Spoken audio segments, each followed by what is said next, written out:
This is the application for the Switchbot Thermometer and Hydrometer Plus and Standard, the small one.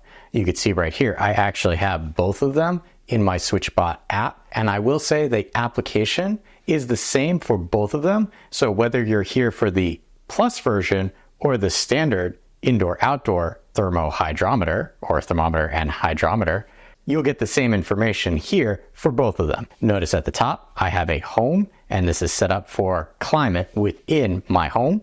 And it's kind of doing an average between the two, but right now it is kind of grabbing the information from there. You can see I have two separate areas within my home set up, but we're going to, for the purposes of this, utilize the one that I have in my bathroom, which is the indoor-outdoor. Right there at the top, you notice that it does do a quick load up of information, whether you're within Bluetooth range or if you're using the Switchbot Hub. At the top, you could see it will show you the temperature and humidity, which is something that we could see on that first page, but we also see absolute humidity, dew point, vapor pressure, and then the last time that this was updated.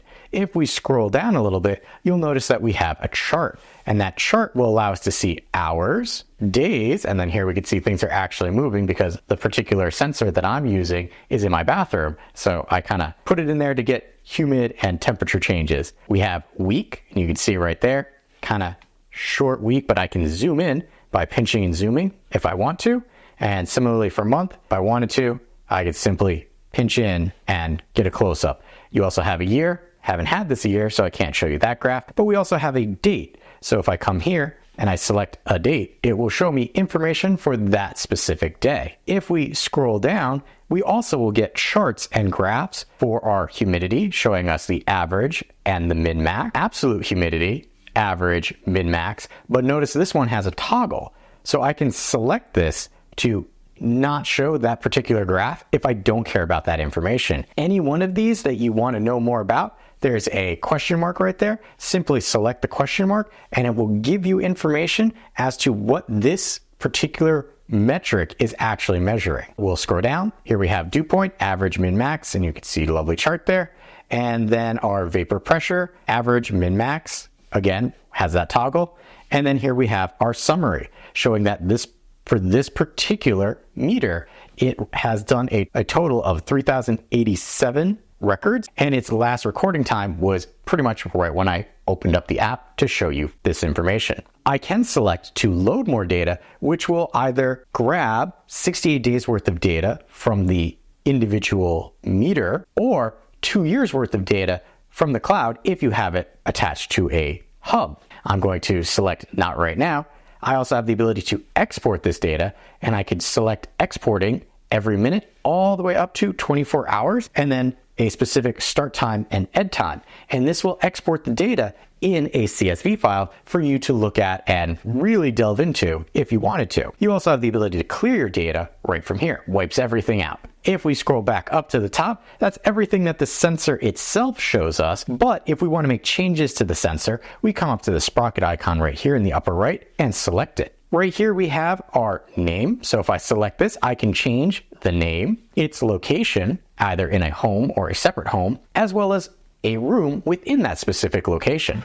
Desired condition, if I select this, will allow me to set up alerts for temperature, humidity, absolute humidity, dew point, and VPD alert.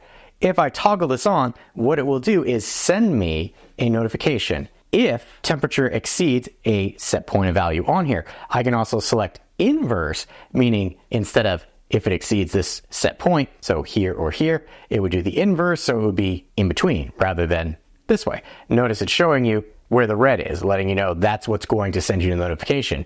And you could do this for each of these. You could pretty much be notified for just about any condition in your home if you wanted to. I also have the ability to calibrate. If I select this, I can calibrate the temperature or calibrate the humidity. If I select calibrate, it's going to walk me through the methodology behind doing this, and then it'll allow you to calibrate via plus or minus. Notice right now it's showing the stated value of 68, and I could say, well, I'll calibrate this plus or minus X degree. And you can do that for humidity as well. Coming down, you have your comfort level. Here you can see you have human, which is generally what it should be at, and then custom. Notice right now, both of mine are exactly the same.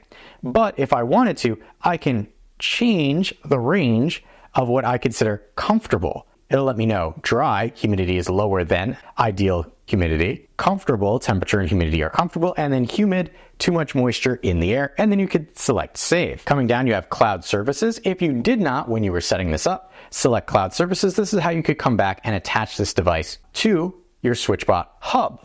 You also have the ability to attach it to Google Assistant, Alexa, and IFTTT. NFC, if you wanted to set up NFC triggers, this is where you would do that. You have FAQ, so any information that you want to know about your Switchbot device, you could find there. Firmware and battery level. Selecting this will show you how much battery you have left and the current firmware. And then device info, which is going to have sensitive information, so I won't show you that. And then down here, you have your delete. If you want to remove this, that has been everything that you could do in the Switchbot app for both the Switchbot Thermometer and Hydrometer Plus and indoor-outdoor thermohydrometer.